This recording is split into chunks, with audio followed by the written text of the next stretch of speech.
Berlin, 1923. The Great War is over, but peace feels like a hallucination. The city is shivering, not just from cold, but from a fever. The currency is collapsing. A wheelbarrow of marks might buy you a loaf of bread, if you're lucky.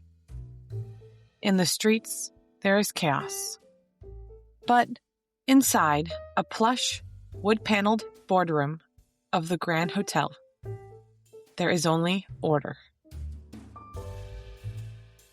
A man stands at the head of a long table. His name is Arthur Scherbius. He is not a soldier. He is not a general. He is but an engineer, a man of patents, of copper, wire, and rotors. He looks at the men sitting before him. They are stiff, skeptical. Military officials and diplomats who still taste the ash of defeat from 5 years ago. They are men who believe Germany lost the war because its secrets were stolen. Because the enemy was always listening. Scherbius rests his hand on the object before him. It looks like any old typewriter. Just a wooden box with a keyboard. Innocuous. Boring, even. But inside this box is a labyrinth. Scherbius begins to speak. His voice is calm, devoid of the hysteria gripping the streets outside. He tells them that the world has changed, that the airwaves are no longer safe, that radio, the miracle of the modern age, is also a curse. Anything sent through the air can be plucked from the sky by anyone with an antenna, unless you change the language. He invites an officer to type a message. The man steps up. He presses the letter A. Inside the machine, a rotor turns. Electricity flows through a maze of wiring, scrambling, twisting, diverting. A light bulb glows on the lamp board. It illuminates the letter X. The officer presses A again. The rotor turns again. The path changes. The electricity takes a new route. This time, the lamp board glows on M. The officer frowns. He presses A third time. The lamp board glows on P. Scherbius smiles. This is the magic. No letter ever encodes as itself, and no letter ever encodes the same way twice. He tells the room that this machine has 3 rotors. Each rotor has 26 positions. The wiring connects in pairs. He asks them to do the math. 26 times 26 times 26. Then, consider the plug board on the front, swapping letters before they even enter the rotors. The numbers begin to spiral upward, into the millions, the billions, the quintillions. 150 quintillion possible combinations. To break a single message by brute force, Scherbius explains, would take an army of men working for 1,000 years. By the time they deciphered the attack begins at dawn, the war would be over and the soldiers would be dust. The officers lean in. The skepticism in the room evaporates, replaced by a dangerous intoxication. They are not just looking at a cipher machine. They are looking at a shield, a wall that no enemy eye can pierce.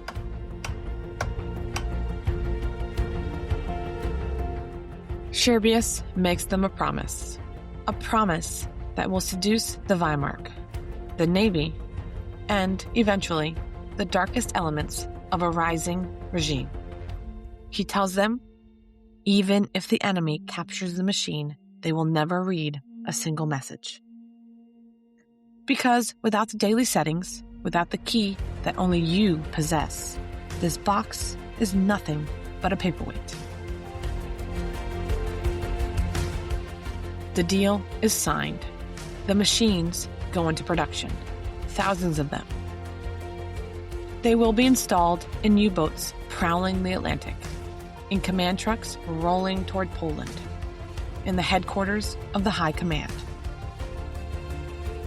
Arthur Scherbius believes he has engineered the perfect secret. He believes he has removed the human element of error and replaced it with mathematical certainty. But he has forgotten one thing: hubris. The belief that you are untouchable is the very crack that lets the light in. The machine is flawless, yes. But the men who use it are not. The world believed the Enigma machine made secrets permanent. History would prove that secrets never are. In this episode, we peel back the casing of the world's most infamous cipher machine. How did a device meant for commercial banking become the backbone of the Nazi war machine? Why did the Polish mathematicians who first cracked the code get written out of history for so long? And how did a fatal flaw in German confidence matter more than the wiring inside the box? We are going inside Bletchley Park, inside the U-boats, and inside the minds of the codebreakers who fought a war not with bullets, but with mathematics. Welcome to Historical Insights. My name is Tony Ray. Step with me into the shadows of the past. Hanover, Germany, 1918. It is a Sunday afternoon. In a workshop that smells of ozone, sawdust, and stale Tabasco, a man is staring at a mess of wires. His name is Arthur Scherbius. To look at him, you wouldn't see a warrior. He has no dueling scars on his cheek. He doesn't wear the field gray of the Kaiser's army. He is 40 years old, a civilian, an electrical engineer. In the pantheon of German history, names like Hindenburg or Ludendorff usually take up all the oxygen. They are the men of blood and iron. But Scherbius is a man of copper and current. He is part of a different Germany. The Germany that believes the future isn't conquered, it is built. He studied at the Technical University in Munich. He wrote a dissertation on water turbines. He is practical, logical. To him, the world is a series of equations waiting to be balanced. But outside his window, the equation is breaking down. The Great War is grinding to its humiliated end. Germany is collapsing. Scherbius watches the news. He reads the papers. And what he sees isn't just a military defeat. He sees a systematic failure. He sees a nation that relied on brave men, but was undone by human frailty. Consider the reality of World War I communications. It is a nightmare of wire and air. Trench telephone lines are cut by artillery shells. Runners are shot carrying messages. And radio, the new god of war, is a blabbermouth. German commanders scream orders into the ether. And sitting in quiet rooms in London and Paris, British and French intelligence officers simply write them down. They call it the Room 40 problem. The British are reading the Kaiser's mail. They know where the U-boats are. They know when the offenses are coming. Why? Because the codes used by the German army are handwritten, They are created by humans, and humans are often lazy. Human beings have habits. A tired radio operator will use his girlfriend's name as a cipher key. A rushed commander will start every message with the same greeting. To the general. Patterns. Arthur hates patterns. He sits at his workbench looking at the blueprint of a rotor. He realizes that the problem with secrecy isn't the math. The math is fine. The problem is the person using it.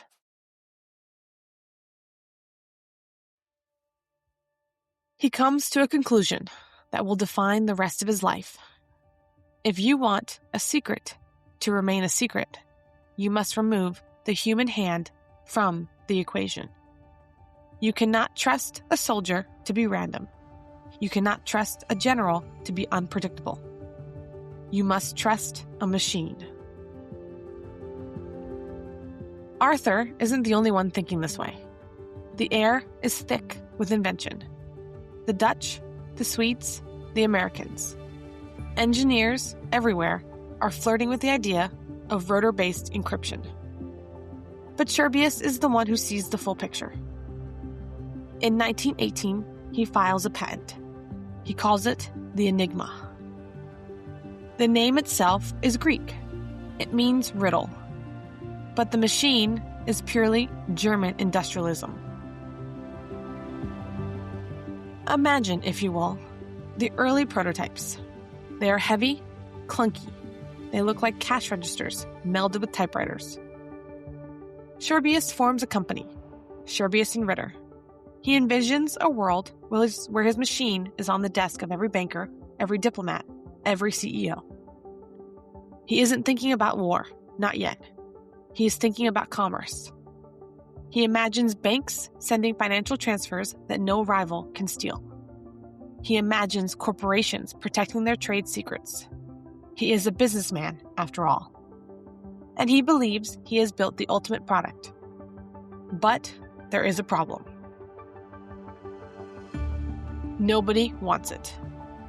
It's the early 1920s. The war is over. The Weimar Republic is trying to rebuild. Scherbius drags his machine to trade shows. He sets it up at the International Postal Union Congress. He demonstrates it to the German post office. He tells them this is unbreakable. And they say it is too expensive. It is too heavy. Who would want to steal our mail anyway? Hanover, Germany, 1818. It is a Sunday afternoon. In a workshop that smells of ozone, sawdust, and stale tobacco, a man is staring at a mess of wires. His name is Arthur Scherbius. To look at him, you wouldn't see a warrior. He has no dueling scars on his cheek. He doesn't wear the field gray of the Kaiser's army. He is 40 years old, a civilian, an electrical engineer. In the pantheon of German history, names like Hindenburg or Ludendorff usually take up all the oxygen. They are the man of blood and iron, but Scherbius is a man of copper and current. He is a part of a different Germany. The Germany that believes the future isn't conquered, it is built. He studied at the Technical University in Munich. He wrote a dissertation on water turbines. He is practical, logical. To him, the world is a series of equations, waiting to be balanced. But outside his window, the equation is breaking down. The Great War is grinding to its humiliated end. Germany is collapsing. Scherbius watches the news. He reads every paper. And what he sees isn't just a military defeat. He sees a systematic failure. He sees a nation that relied on brave men, but was undone by human frailty. Consider the reality of World War I communications. It is a nightmare of wire and air. Trench telephone lines are cut by artillery shells. Runners are shot carrying messages. In radio, the new god of war is a blabbermouth. German commanders scream orders into the ether. They believe the sheer thickness of their cipher books will protect them. But in London, inside the quiet corridors of the old Admiralty building, there is a secret office known as Room 40. Inside Room 40, British intelligence officers aren't fighting in the mud. They are sitting at wooden desks under electric lamps, simply writing the German orders down. They pluck coordinates right out of the air. When the German High Seas Fleet transmits secret orders to move their ships, the British instantly decrypt the text. Just like that, a German fleet sails into a trap. U-boats surface, expecting empty waters, only to find British destroyers already waiting for them. The British are reading the Kaiser's mail. But the ultimate catastrophe, the systematic failure that breaks the German Empire, comes in 1917. The German Foreign Office sends a top-secret coded telegram to Mexico. It is an explosive proposition. If you join the war against the Americans, we will help you conquer Texas, New Mexico, and Arizona. It is known simply as the Zimmerman telegram. Room 40 intercepts it. They decrypt it, and they hand it to the United States. That single intercepted message brings America into the war, sealing Germany's defeat. How? How could an empire's deepest secrets be read like a morning newspaper? Because the codes used by the German army are handwritten. They are created by humans. And humans are sometimes lazy. Humans have habits. A tired radio operator will use his girlfriend's name as a cipher key. A rushed commander will start every message with the same greeting. To the general. Weather report. Patterns. Patterns are everywhere. Arthur Scherbius hates patterns. He sits at his workbench, looking at the blueprint of a rotor. He realizes that the problem with secrecy isn't the math.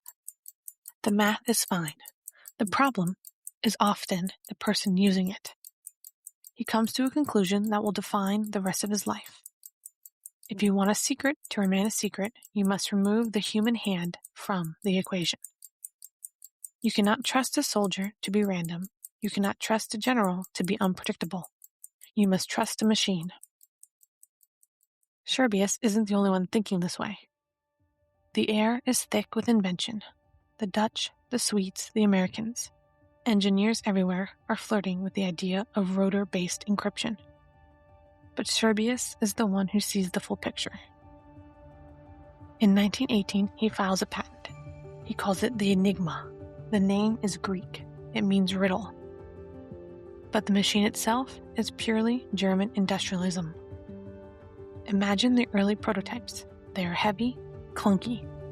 They look like cash registers melded with typewriters. Scherbius forms a company, Scherbius and Ritter. He envisions a world where his machine is on the desk of every banker, every diplomat, every CEO. He isn't thinking about war, not yet. He is thinking about commerce. He imagines banks sending financial transfers that no rival can steal. He imagines corporations protecting their trade secrets. He is a businessman, after all. And he believes he has built the ultimate product. But there is a problem. Nobody wants it. It's the early 1920s. The war is over. The Weimar Republic is trying to rebuild. Scherbius drags his machine to trade shows. He sets it up at the International Postal Union Congress. He demonstrates it to the German Post Office. He tells them, "This is unbreakable." And they say, "It is too expensive. It is too heavy. Who would want to steal our mail anyway?" The price tag is staggering, equivalent to roughly $30,000 in today's money for a single unit. The bankers look at the wooden box, then at the price, and they laugh. Scherbius is frustrated. He knows he is right. He knows the world is dangerous. But the world is pretending to be safe. For years, the Enigma gathers dust. It is a curiosity, a heavy, expensive toy for the paranoid. But history has a way of catching up to paranoia. While Scherbius is trying to sell his machine to bankers, the German military is licking its wound. The German armed forces is investigating why they lost the Great War. They are conducting a massive post-mortem, and they discover something horrifying. They discover the Churchill Memorandum. They discover that the British knew everything. The Battle of Jutland, the British knew the German fleet was coming before the ships even left the harbor. The German admirals are humiliated. They swore their codes were secure. They were wrong. And then suddenly, Arthur Scherbius' phone begins to ring. It is the German Navy. They don't care about the price. They don't care about the weight. They care about one thing: silence. Scherbius welcomes them in. He shows them the machine again. But this time, the pitch is different. He isn't selling them away to protect banks' transfers. He is selling them redemption. He explains the principle of the rotors again. Imagine 3 rotors. Each has 26 positions. When you press a key, the first rotor moves 1 step. When that rotor completes a full revolution, it kicks the second rotor.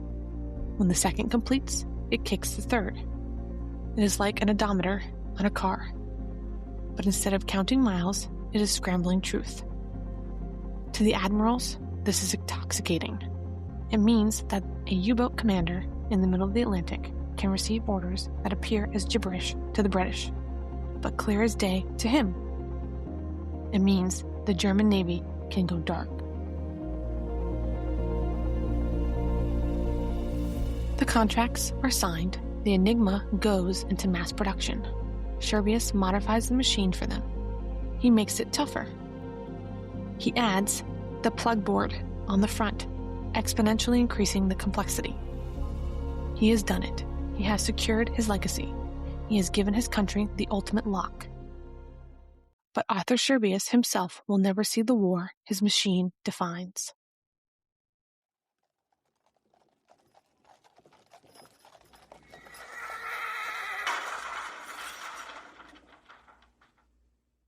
It is 1929.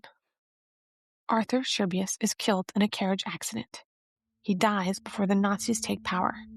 He dies before the invasion of Poland. He dies before a single U-boat, Wolfpack, hunts an Allied convoy using his invention.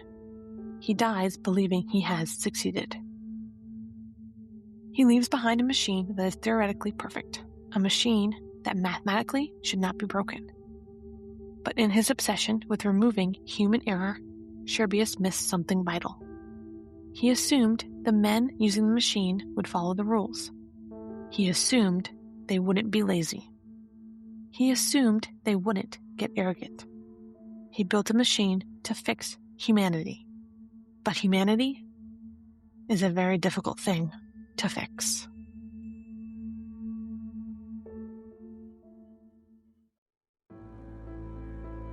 As the 1930s begin, Berlin is changing.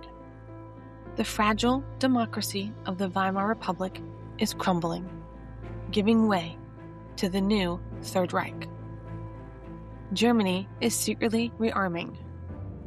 And at the center of this new, terrifying war machine is Arthur Scherbius' wooden box. The German military hasn't just adopted the Enigma, they have weaponized it. It is the backbone of the new doctrine, Blitzkrieg, lightning war, tanks, planes, and infantry moving at terrifying speeds, all coordinated by unbreakable, invincible commands over the radio. To the rest of Europe, the German airwaves sound like this, a wall of absolute, terrifying gibberish. The French throw their hands up in despair. The British intelligence agencies, the very men who conquered Room 40 a decade earlier, declare the Enigma mathematically impossible to crack. They say Germany has built a perfect wall. But the British and the French have an ocean and Maginot Line to hide behind. Poland does not. Poland shares a border with the beast. And their only hope comes not from a battlefield, but from a dimly lit hotel room. In the Grand Hotel in Liège, Belgium, as the leaves begin to change color in fall, two men are having a quiet conversation. One is an agent for French intelligence. The other is a German clerk named Schmidt. Schmidt is bitter. He is passed over for promotions, he loves expensive wine, and he is perpetually broke. But Schmidt has something the French desperately want. He works in the German cipher office. He has keys to the kingdom. For a mountain of cash, Schmidt slides a stack of documents across the table. They are the top secret operating manuals for the Enigma machine. To the French, this feels like the ultimate victory. They have stolen the unstealable. They take the documents back to Paris, they translate them, and they lay them out on the desks. And then their hearts sink. The manuals are practically useless. So almost as an afterthought, they toss copies of the stolen files to their desperate allies in Warsaw. They are essentially saying, "Good luck, we can't do anything with this." Soon, it is the bitter winter of 1932. Warsaw, Poland. Inside the Polish Cipher Bureau, there is no despair. There is only a frantic race against time. The Polish intelligence service knows they are the first target on Hitler's map. So they do something radical. They stop hiring linguists. They stop hiring historians.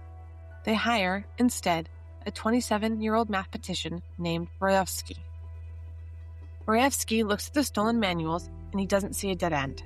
He sees a map. He doesn't care about today's daily settings. He cares about the machine's anatomy.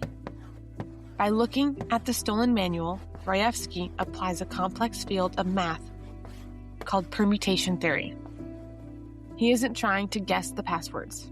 He is reverse engineering the actual wiring of the rotors using pure algebra. Scherbius believed he had removed the human flaw from the equation. But he never imagined a greedy clerk in a Belgian hotel room would sell the blueprints. In a matter of weeks, Rejewski does the impossible. He solves the equation. He maps the nervous system of the Enigma. And for the first time in history, the Unbreakable machine blinks.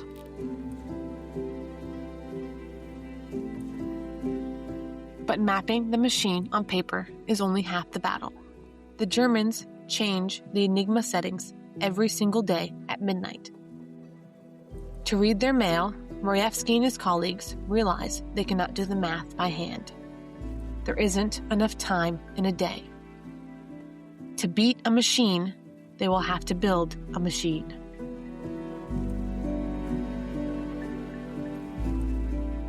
They build an electro-mechanical marvel designed to stimulate the operations of 6 Enigma machines at once, whirring and clicking until it finds the daily setting. For years, the Polish secretly read Germany's military traffic. They know troop movements, they know supply lines. And the Germans suspect absolutely nothing. The German high command is blinded by arrogance. They are convinced of their own racial and intellectual superiority. To them, the idea that the inferior Slavic minds of Poland could crack their perfect Aryan machine is literally unthinkable. They underestimate their enemy. But unfortunately for Poland, arrogance does not stop the take.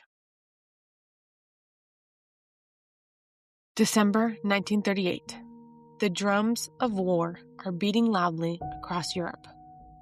Germany is preparing to march. And to prepare for the invasion, the German military upgrades the Enigma. They add 2 more rotors to the machine. They add more cables to the plug board.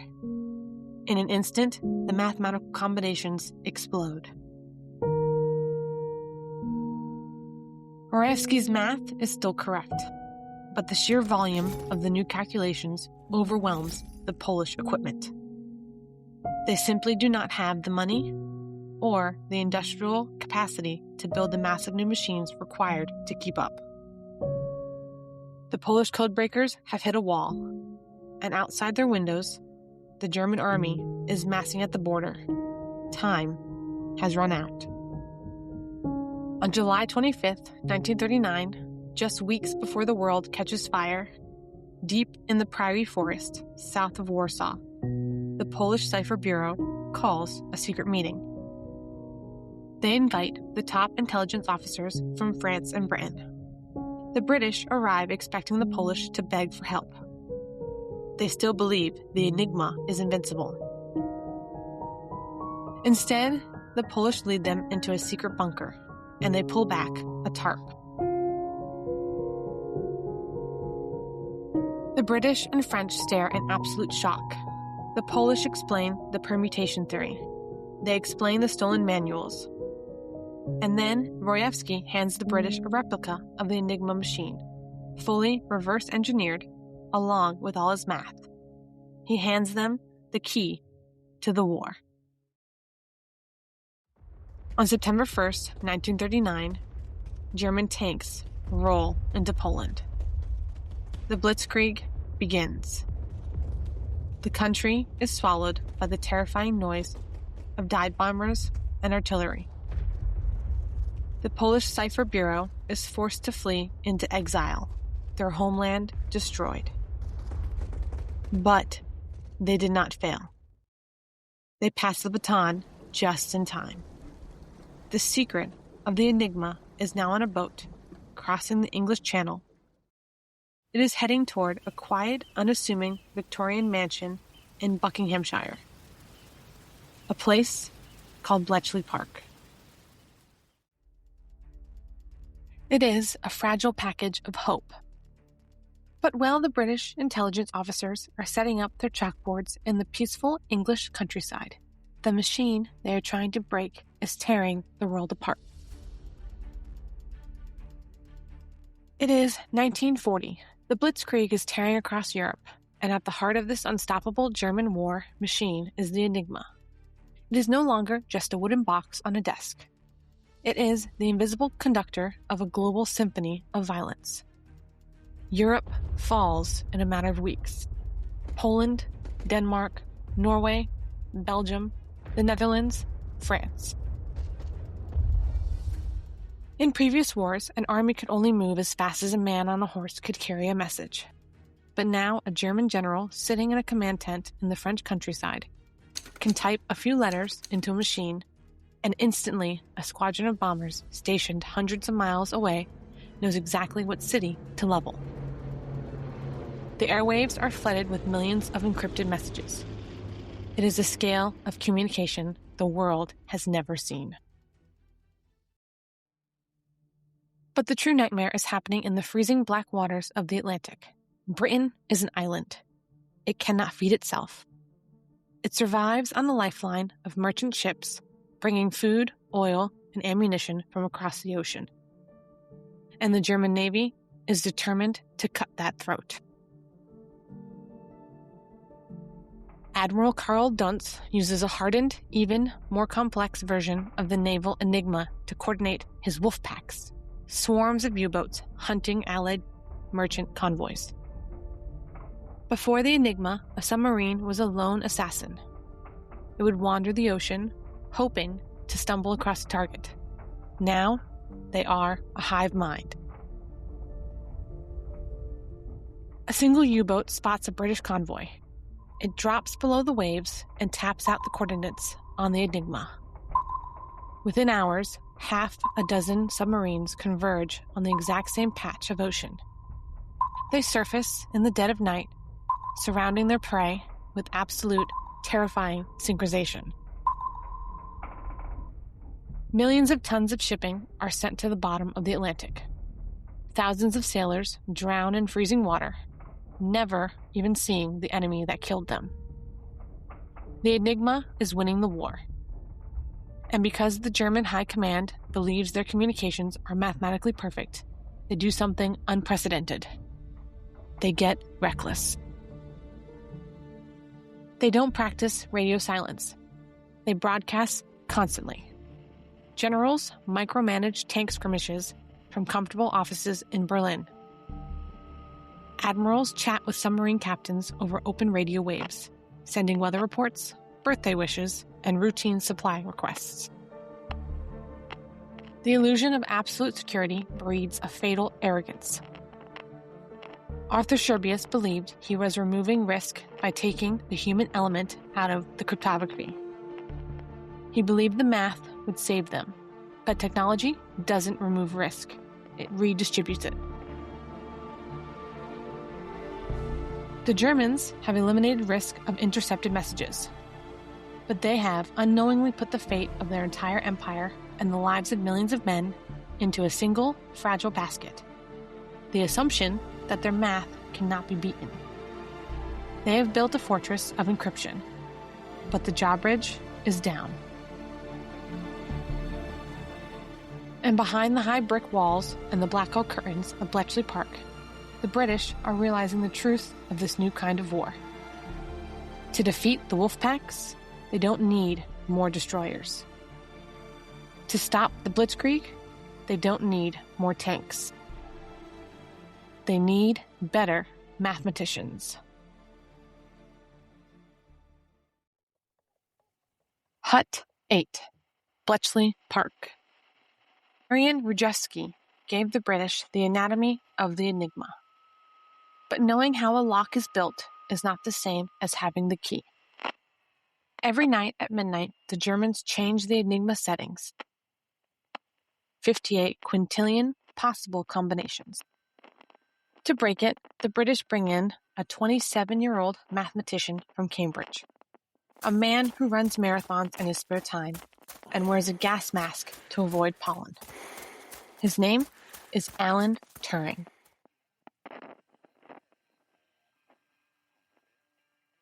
Turing, alongside a brilliant mathematician named Gordon Welchman, realizes that Rejewski's Polish bomba was a masterpiece, but it is no longer enough. The German Navy has added too many rotors. The math is too vast. If they try to check every single combination, the war will be over before they finish. They need a shortcut. And Turing finds it, hiding in plain sight. He finds it in the very flaw Arthur Scherbius tried to eliminate: human laziness. The German military is incredibly disciplined, but discipline breeds routine, and routine is a code breaker's best friend. Every single morning, at the exact same time, a German radio operator in a specific outpost sends a weather report. Every single night, a commander with nothing to report sends a message that says literally nothing to report. And thousands of messages, no matter what they say, end with the exact same sign-off: Heil Hitler. In cryptanalysis, knowing a piece of the plain text before you even decrypt it is called a crib. Turing realizes he doesn't need to solve the whole puzzle. He just needs to look for the cribs. He uses the German military's own arrogance against them. He builds a machine not to test every combination, but to use the cribs to instantly eliminate the billions of combinations that cannot be right. They call it the bomb. It is a towering wall of bronze and wire, weighing over a ton. Dozens of them are built, housed in loud, sweltering brick huts, operated around the clock by thousands of young women from the Women's Royal Navy Service. They feed the intercepted gibberish into the machines. The rotors spin at blinding speeds. A machine stops. A setting is found. Suddenly, the fog of war lifts. The U-boats are no longer invisible. The British Admiralty looks at a map of the Atlantic, and it is as if the German commanders have drawn giant red X's over their own submarines. Convoys are rerouted. U-boat wolf packs are ambushed. The hunters become the hunted. By turning the Germans' own daily routines against them, Bletchley Park breaks the unbreakable machine. They turn the tide of the war. Historians estimate that the codebreakers at Bletchley Park shortened World War II by at least 2 years. They saved an estimated 14 million lives. And it all started in a workshop in Hanover with a man staring at a mess of wires. Arthur Scherbius died in 1929. He never saw the rise of the Third Reich. He never saw the Blitzkrieg. He never saw his wooden box become the nervous system of a global slaughter. He died believing he had built the ultimate lock. A machine that would fix human frailty through pure, cold mathematics. He was half right. The machine was brilliant. The math was beautiful. But Scherbius forgot that a machine is only as perfect as the hands that operate it. He forgot that humans get tired. They get lazy. They repeat themselves. And above all, they get arrogant. The Enigma wasn't beaten by brute force. It was destroyed by a bomb. It was unraveled by a lazy clerk in a Belgian hotel room, a tired radio operator sending a weather report, and the absolute certainty of an empire that believed it was smarter than everyone else. The greatest codebreaker in history did not defeat Enigma. Enigma defeated itself.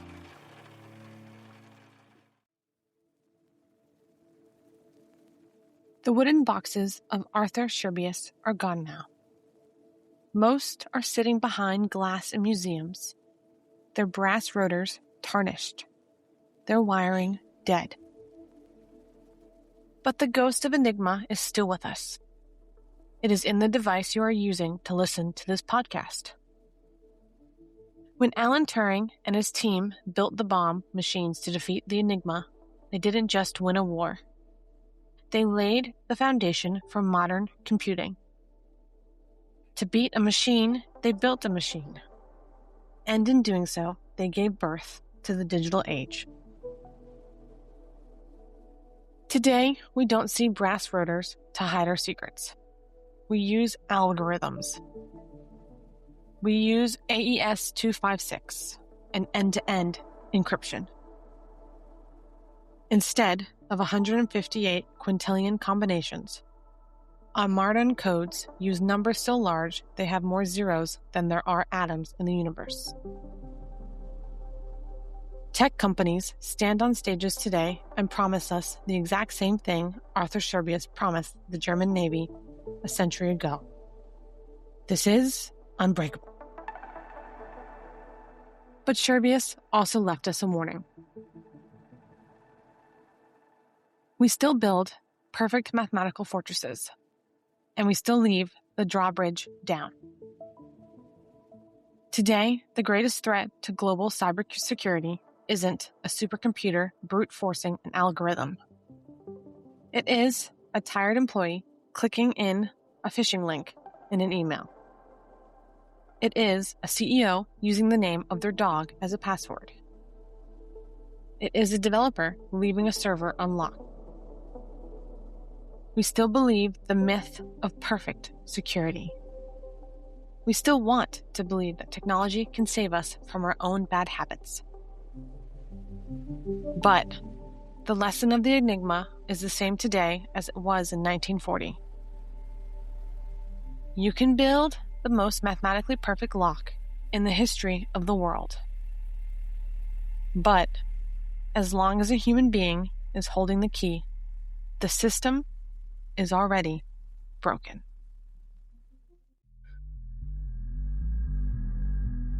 Next time on Historical Insights. Before secrets could be hidden, they first had to be spread. We travel back to a world before encryption, before mass communication, to meet the man whose invention made ideas unstoppable and truth uncontrollable. Johannes Gutenberg. The man who gave the world information and unknowingly chaos.